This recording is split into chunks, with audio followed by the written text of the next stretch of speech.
ఆ పెద్దిరెడ్డి రామచంద్రరెడ్డికి పోటా పోటీగా నగరి ఎమ్మెల్యే డైమండ్ పాప.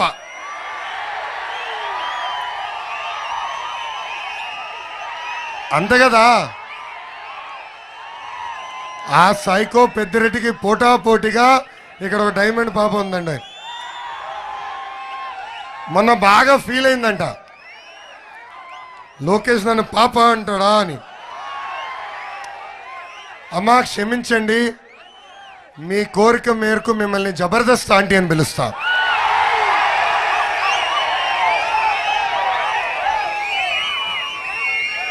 ఒక మహిళా మంత్రి ఉండి ఈ జబర్దస్త్ ఆంటీ నాకు చెప్పింది, నాకు చీర గాజులు పెడతానని చెప్పింది.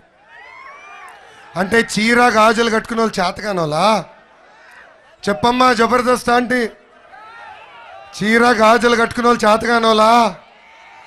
వచ్చానమ్మా నగరికి, పంపించు మీ చీర గాజులు మా అక్క చెల్లెలు పెద్దమ్మలకు పెట్టి వాళ్ళ కాలు నేను మొక్కుతా. అది మేము మహిళలకు ఇచ్చే గౌరవం. ఇక్కడ అందరిని అడుగుతున్నా, నగరి ప్రజల్ని అడుగుతున్నా, జబర్దస్త్ ఆంటీ నగరికి రాకుండా ముందర ఆమె పరిస్థితి ఏంటి? జబర్దస్త్ ఆంటీ నగరికి రాకుండా ముందల ప్రజల పరిస్థితి ఏంటో ఒక్కసారి ఆలోచించండి. ఇప్పుడు జబర్దస్త్ ఆంటీ పరిస్థితి ఏంటో ఆలోచించండి. ఇప్పుడు నగరి ప్రజల పరిస్థితి ఆలోచించండి. జబర్దస్త్ ఆంటీ అధికారంలోకి వచ్చిన తర్వాత వచ్చిందండి ఈ బెంజ్ కారు, ఊరూరికి ఒక విల్లా, ఆమె చెప్పులు పట్టుకుని తిరిగేదానికి ఒక గవర్నమెంట్ అధికారి కూడా వచ్చాడు. చూసారా వీడియో? ఈమె బీచ్లో అట్లా నడుస్తుంటే వెనకాల అధికారులు ఇచ్చే చెప్పులు ఇలా పట్టుకుని నడుస్తున్నాడు. ఏమా కానీ మన జీవితం మారిందా? నగరిలో మారిందా? చివరిగా మిగిలింది గంజి నీళ్ళు, కన్నీళ్ళు.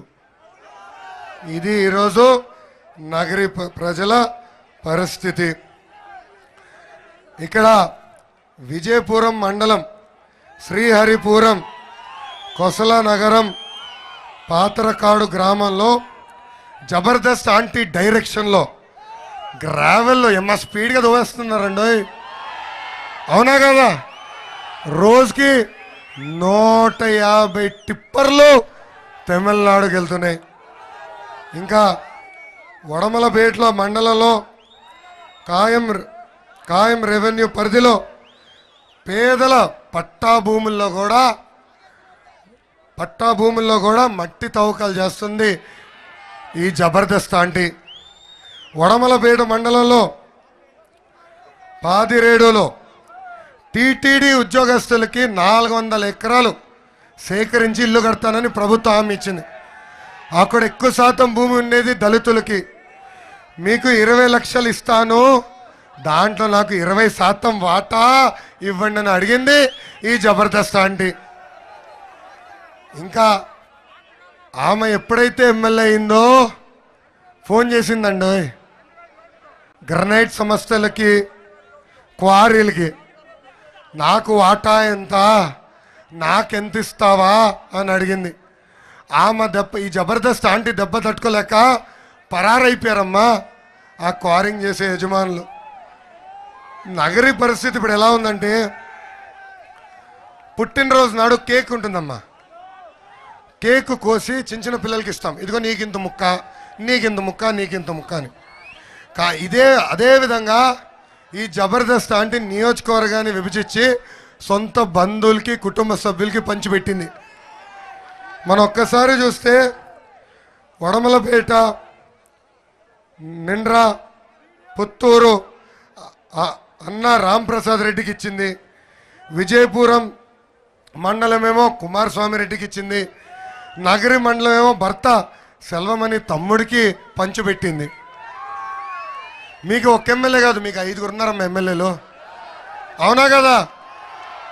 ఈ 5 రాత్రి కూర్చుంటారు జబర్దస్త్ ఆంటీతో అందరు కూర్చొని, ఈరోజు ఈ మండలం ఇంత వాటా వచ్చింది, ఆ మండలంలో ఇంత దొబ్బినాము, ఆ మట్టిలో ఇన్ని లక్షలు వచ్చినాయి, ఆ క్వారీలో ఇన్ని కోట్లు వచ్చినాయి, ఇప్పుడు మనం ఎక్కడ పెట్టుకుందామని డిస్కషన్.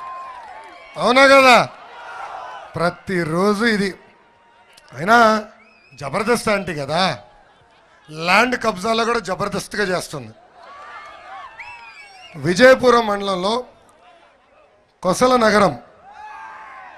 నగరంలో ప్రభుత్వం 35 ఎకరాల భూమి కబ్జా చేసింది మన జబర్దస్త్ ఆంటీ. వడమలపేటలో టోల్గేట్ దగ్గర 55 ఎకరాల ప్రభుత్వ భూమి గోవిందా గోవిందా. ఇక్కడనే కాదు జబర్దస్త్ ఆంటీ, వైజాగ్లో ఋషికొండ దగ్గర కూడా ఎకరం గోవిందా గోవిందా. ఇంకా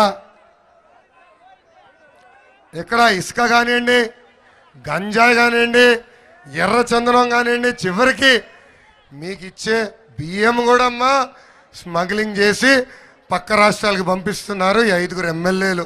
నారా లోకేష్ గారు ఎక్కడికైనా పోయినప్పుడు మాట్లాడేటప్పుడు కూడా ఆయన స్థాయిని గుర్తుపెట్టుకొని మాట్లాడాలి.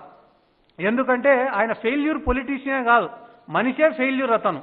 ఈరోజు నగిరికి పోయి రోజా గారి గురించి మాట్లాడుతున్నారు, జగన్మోహన్ రెడ్డి గారి గురించి మాట్లాడుతున్నారు. ఒక విషయం చెప్తాం, మీరు కూడా ఆలోచన చేయండి. మేము పొలిటికల్ ఫీల్డ్లో ఉన్నాం, సినిమా ఫీల్డ్లోకి పోతాం, 3 అట్టర్ ఫ్లాప్ సినిమాలు తీస్తాం. 3 అట్టర్ ఫ్లాప్ సినిమాలు తీసిన తర్వాత వన్ ఫైన్ డే ఇట్లనే ప్రెస్ మీట్ పెడతాం.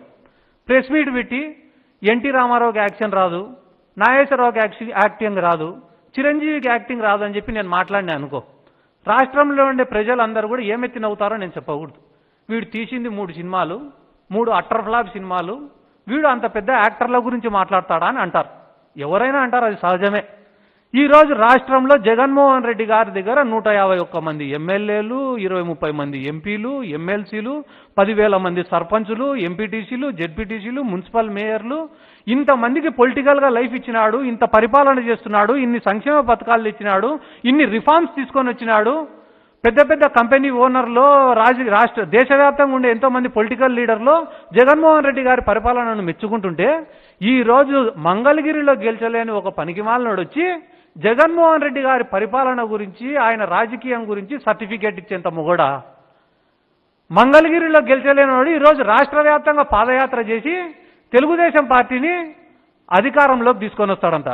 ఏ మనిషికైనా జీవితంలో కావాల్సింది అనుభవాలు కావాలా, సాధించిన విజయాలు కావాలా? ఈరోజు నగిరి కాన్స్టిట్యున్సీలోకి పోతే రోజా గారు 20 ఏళ్ళు 30 ఏళ్ళు సినిమా ఇండస్ట్రీలో నెంబర్ 1 ఆర్టిస్ట్గా పనిచేసినారు. ఆ తర్వాత వెండితెరకు మన బుల్లితెరకు వస్తే కానీ టెలివిజన్ షోస్లో రాణించినారు. పొలిటికల్గా 2 సార్లు ఓడిపోయినప్పటికీ మళ్ళీ 2 సార్లు కంటెస్ట్ చేసి ఎమ్మెల్యేగా గెలిచినారు. అదే తెలుగుదేశం పార్టీకి కూడా ఎంతగానో సేవ చేసినారు ఆర్కే రోజా గారు. అటువంటి రోజా గారిని ఒక మహిళని చూడకుండా వాళ్ళ ఇళ్లపైన దాడి చేసి ఈరోజు ఎగతాళిగా సర్కాస్టిక్గా మాట్లాడి నాకు ఇంత జ్ఞానం ఉంది అంత జ్ఞానం ఉందని చూపించుకుంటున్నావేమో నారా లోకేష్ గారు. నువ్వు మాట్లాడేది చాలా ఎబ్బెట్టుగా, డైజెస్ట్ చేసుకోలేని విధంగా మాకు కాదు మీ కార్యకర్తలకే ఉందని చెప్పి కూడా ఈ సందర్భంగా నేను తెలియజేసుకుంటూ, మా జగన్ సార్ ఈరోజు దేశంలోనే one of the most influential politician, రాజకీయ పరంగా కావచ్చు, ఆయనకున్నటువంటి కాంటాక్ట్స్ పరంగా కావచ్చు, ప్రజలలో ఆయనకున్న అభిమానం పరంగా కావచ్చు, ఈరోజు దేశంలోనే one of the most influential politician. అంత ఇన్ఫ్లుయెన్షియల్ పొలిటీషియన్ అయినప్పటికీ కూడా ఎప్పుడు కూడా నేల విడిచి సాగు చేయలే. నిరంతరం నిత్యం రివ్యూ మీటింగులు పెట్టడము, పోలీసులతో మాట్లాడడమో, మీడియా వాళ్ళతోటి మాట్లాడడమో, రాజకీయ నాయకులతో మాట్లాడడమో, మనం కరెక్ట్ ఉన్నామా తప్పు ఉన్నామా, ఒకవేళ మన తప్పులు ఉంటే కనుక వాటిని ఏ రకంగా సరిదిద్దుకోవాలా, ప్రతి గ్రామ పంచాయతీకి 20 లక్షల రూపాయలు ఇవ్వాలా డెవలప్మెంట్ కోసం, మనం సంక్షేమ పథకాలు అమలు చేయడమో, నిరంతరం నిత్యం ఆయన మార్చుకుంటూ అప్డేట్ అవుతూ ఏం చేస్తే ప్రజలకు మంచి జరుగుతుందని చెప్పి మా జగన్మోహన్ రెడ్డి గారు ఆలోచిస్తుంటే, అంత ఇన్ఫ్లుయెన్షియల్ పొలిటీషియన్ అయినప్పటికీ కూడా మా సార్ అట్లా ఆలోచన చేస్తుంటే, ఓ పక్కన నెత్తి మీద రూపాయి పెడితే పావులాగు చెల్లని నారా లోకేష్ మాత్రం మా బ్లడ్ వేరు మా బ్రీడ్ వేరు అంటున్నాడు. ఇటువంటి వాళ్ళ గురించి మనం ఆలోచన చేయాలా, మనం మాట్లాడాలన్నా? కానీ వాళ్ళు చేస్తున్నటువంటి తప్పుడు ఆలోచనల గురించి, తప్పుడు మాటల గురించి మనం చెప్పాల్సినటువంటి అవసరం ఉంది. ఈరోజు ఒకటే మాట చెప్తున్నా, సిమెంట్స్ కంపెనీతో వాళ్ళు చేసుకునే ఒప్పందం పైన ఇప్పటికే అరెస్టులు జరిగినాయి.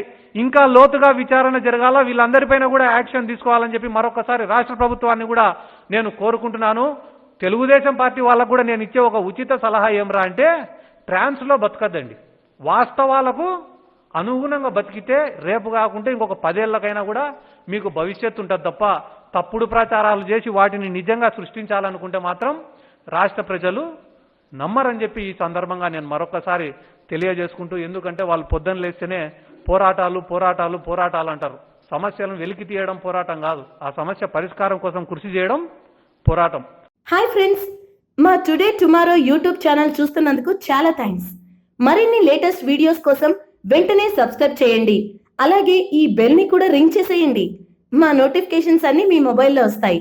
అలాగే మా వీడియోస్ మీకు నచ్చితే లైక్ చేయండి, షేర్ చేయండి, నచ్చకపోతే కామెంట్ చేయండి.